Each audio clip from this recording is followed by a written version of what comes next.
Sud Radio, l'invité politique,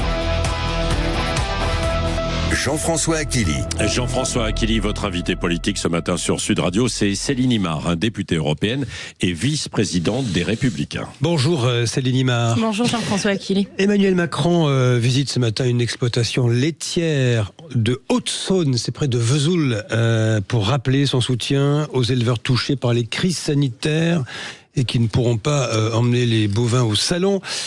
Que dites-vous, il était temps ? Il était temps, mais Emmanuel Macron cherche surtout à se préparer une visite au salon de l'agriculture qui soit un peu moins agitée que celle de l'an dernier ou que celle d'il y a 2 ans. Quoi, il démine le terrain ? Oui, il démine le terrain. La vérité, c'est qu'Emmanuel Macron, il a loupé le rendez-vous avec les agriculteurs depuis le début de son premier quinquennat. On a eu ces états généraux à Rungis où il a demandé aux agriculteurs de monter en gamme. Et finalement, il a fauchonnisé l'agriculture. C'est-à-dire qu'aujourd'hui, l'agriculture ne fait plus que du très haut de gamme, mais incapable de fournir la demande de cœur de gamme des citoyens. Il y a eu ce tweet ravageur sur l'interdiction du glyphosate. Il y a eu une invitation des soulèvements de la terre catastrophique il y a 2 ans. Et en fait, à travers toute une série d'événements qui se sont passés depuis le début de sa prise de pouvoir, en fait, on voit qu'Emmanuel Macron a loupé vraiment le rendez-vous avec le monde agricole. Il s'est trompé avec vous. Quand je dis avec vous, vous êtes agricultrice vous-même dans le Tarn. Il s'est trompé avec vous, Emmanuel Macron ? Il s'est trompé et puis il a envoyé Gabriel Attal derrière cette botte de foin il y a 2 ans, derrière les manifestations, qui a fait un grand discours en disant « Je vous ai compris, on va vous donner de la visibilité, on va baisser la charge normative, on va faire un effort sur le revenu ». Et puis 2 ans après, il n'en reste rien.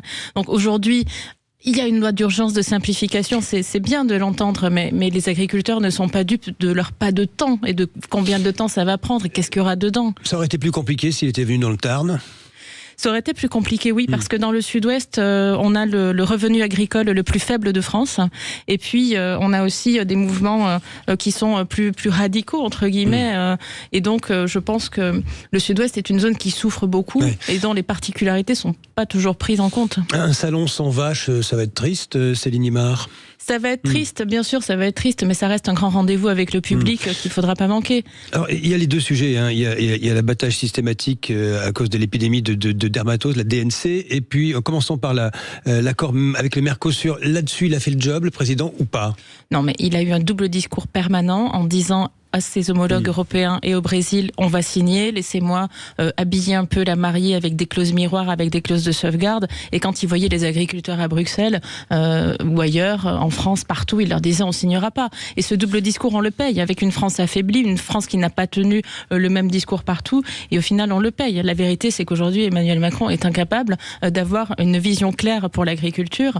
On le voit aussi, regardez cette nomination de l'OFB, enfin, c'est quand même hallucinant. Il ne maîtrise pas non plus le service public qui agit, qui est en première ligne aussi face aux agriculteurs. On va venir avec cette nomination, mais sur le Mercosur, encore un mot, Ursula von der Leyen pourrait activer l'accord tout de suite, il y a une suspension avec la Cour européenne de justice. La France ne peut plus s'opposer à l'arrivée de cet accord. Qu'est-ce que vous dites vous-même ? Vous y étiez opposé. Oui, bien sûr, nous avons fait le travail en saisissant la Cour de justice, ce qui normalement est suspensif de l'accord. Oui. Donc là maintenant, ce qu'il faut voir, est-ce que la Commission va utiliser ce qu'elle peut utiliser pour mettre en vigueur, malgré ce vote, de manière provisoire, l'accord du Mercosur. Et la vérité, c'est que la France aujourd'hui est impuissante à imposer sur la scène européenne ses intérêts stratégiques. Donc c'est quoi ? C'est je m'oppose, mais pour la galerie ? C'est aujourd'hui, je souhaite m'opposer, mais de manière incantatoire, et je n'ai plus les moyens de ma puissance. La France aujourd'hui n'a plus les moyens d'exiger des choses au niveau de Bruxelles, parce que je l'ai exprimé aussi beaucoup de fois, parce que nous ne tenons pas l'ordre dans nos rues, nous ne tenons pas l'ordre dans nos comptes, nous avons une trajectoire budgétaire qui met en danger toute la zone euro, et donc nous sommes affaiblis par nature, et nous ne pouvons plus aujourd'hui défendre nos intérêts stratégiques à Bruxelles face à des États qui, eux, ont des intérêts vitaux à signer cet accord. Céline Imar, un mot sur l'abattage systématique dans cette histoire d'épidémie. C'était la bonne solution ? Moi, je ne remets pas en cause le protocole sanitaire. Chez vous, il y avait une option de on n'abat pas systématiquement, on isole les bêtes, etc. Ça n'a pas été entendu. Moi, j'ai demandé une réévaluation du protocole sanitaire au niveau européen, au commissaire compétent à la santé et au bien-être animal, parce qu'aujourd'hui, je ne suis pas capable, en tant que responsable politique ou en tant qu'agricultrice, quand j'entends ce que disent les scientifiques et les vétérinaires, je ne suis pas capable de dire que ce protocole n'est pas bon. En revanche, j'ai demandé la possibilité de le réévaluer, notamment quand le troupeau est vacciné. Ça n'a pas été fait. attendez? Alors, on attend une réponse. J'attendais une réponse pour après Noël et on attend une réponse pour le mois de mars. Il faut se repencher sur la question, absolument. Céline Imard, Annie Genevard, ministre de l'Agriculture, elle est de votre parti, les Républicains, il vous déçoit ? Elle a été suspendue des Républicains. Après, elle a souhaité continuer à mener le combat. Aujourd'hui, je pense qu'on a des enjeux qui sont tellement vitaux pour notre agriculture. C'est pas le moment de rentrer comme ça dans des critiques ad hominem. Annie Genevard fait certainement ce qu'elle peut et puis l'essentiel, c'est qu'on soit tous unis, notamment dans la lutte contre le Mercosur, qu'on a réussi à faire échouer de manière temporaire. Vous évoquiez l'OFB, l'Office français de la biodiversité. Il y a une nomination, celle d'Anne Lestrade, ancienne responsable écologiste, ancienne dirigeante d'Eau de Paris. Elle est nommée comme directrice déléguée à la mobilisation de la société de cette OFB. Pourquoi est-ce que cela vous choque ? Non mais c'est... Parce que en plus, vous n'avez pas tout dit. Cette dame, donc, est nommée dans une agence publique, comme directrice, effectivement, à la mobilisation de la société civile. Elle a milité chez Europe Écologie Les Verts. Elle a été porte-parole de l'association Utopia qui veut lutter contre la déconstruction des aliénations de nos sociétés, donc contre la valeur de la croissance et contre la valeur du travail. Enfin, on marche sur la tête, encore une fois. Elle est proche d'Extinction Rebellion, qui défend ouvertement la décroissance et la désobéissance civile. Et là, on souhaite lui demander d'animer la société civile d'une agence publique. Où est la neutralité du service public dans ces cas-là et qui est grassement subventionnée, l'OFB, évidemment, par des fonds publics et qui elle-même subventionne des associations comme France Nature Environnement, comme Génération Future. C'est infernal. C'est une provocation pour le monde agricole. C'est une provocation pour le monde agricole. C'est l'ennemi dans la place. Non, mais aujourd'hui, on a un véritable problème. Je ne sais pas si vous avez vu cet article de Nicolas Bavrez qui a été largement relayé dans la presse écrite chez vos confrères, qui parle de la tiers-mondisation de la France. Aujourd'hui, on a plus de 10 millions de Français qui sont sous le seuil de pauvreté et 650 000 Français par an qui basculent dans la pauvreté. On a une richesse par habitant qui est inférieure à la moyenne européenne. Si on continue comme ça, dans 7 ans, on rejoint le niveau de vie des Polonais. On a des forces de l'ordre qui défilent dans la rue parce qu'ils ne peuvent pas faire leur travail. Ils doivent s'acheter eux-mêmes leur gilet pare-balles. Et dans un contexte de pauvreté, de paupérisation de la France, on balance des fonds publics pour payer des gens qui sont des militants, qui sont recasés pour... vraiment activer la société civile au sein d'organismes publics et qui subventionnent des ONG. Elle dit c'est plus possible. Je veux être jugé sur le futur travail accompli. Non, mais on ne peut plus subventionner des militants dans des agences publiques qui font du recasage. Et simplement en ayant des profils ultra-militants, anti-agriculture qui produit, anti-tout finalement. 2 questions à la députée européenne Les Républicains. Vous-même, Céline Imard, que doit faire la France dans la crise iranienne ? Trump négocie avec les mollahs, ou du moins sur le nucléaire, et pendant ce temps, on oublie les 30 000 et plus Iraniens massacrés, on regarde ailleurs. Mais le problème, c'est qu'est-ce que fait la France et qu'est-ce qu'elle doit faire, c'est qu'elle ne fait rien parce qu'elle a les capacités de ne rien faire. Il y a 2 faits marquants, selon moi, au niveau de ce massacre des populations iraniennes et de ce qui se passe en Iran aujourd'hui, de la crise géopolitique. Moi, la première chose que j'observe, c'est la tranquillité rue Saint-Guillaume à Sciences Po, où j'ai été encore il y a quelques semaines pour intervenir devant des étudiants en journalistes. Je vois pas la place de la République comme ça, avec des milliers de manifestants tous les samedis. Et en fait, c'est pas d'État juif, pas de manif, quoi. On a des massacres de populations civiles au Yémen, au Soudan, dans plusieurs pays, en Iran. Et là, il y a quand même un silence de toute cette sphère militante, étudiante, qui se mobilise. Là, on les voit pas. Ça vous choque. Ça, c'est extrêmement choquant. Et le deuxième point, c'est l'impuissance de la France. Alors moi, je veux bien qu'on parle de ces 2 otages qui sont détenus à l'ambassade de Téhéran, mais de manière globale, on voit cette impuissance de la France qui agit à coup de communiqués de presse, qui constate une situation qui ne fait pas partie des négociations, parce qu'aujourd'hui, les puissances négociatrices du potentiel accord de paix, ça va se jouer en Turquie. Il y aura des intermédiaires comme la Russie qui ont aussi offert leur service, mais la France n'a plus de puissance diplomatique aujourd'hui. Les Américains doivent frapper, vous dites ? Non, ça, je ne me permettrai pas de dire s'ils doivent frapper. Moi, je pense que ce régime doit tomber et qu'on est vraiment sur un enjeu civilisationnel aussi pour l'Europe. Céline Imard, il y a l'autre dossier, la guerre en Ukraine, 20e train de sanctions de l'Union européenne contre la Russie. Certains membres, comme la Pologne, réclament une surtaxe des engrais russes. Nous découvrons que nous consommons des engrais russes. Vous êtes pour ?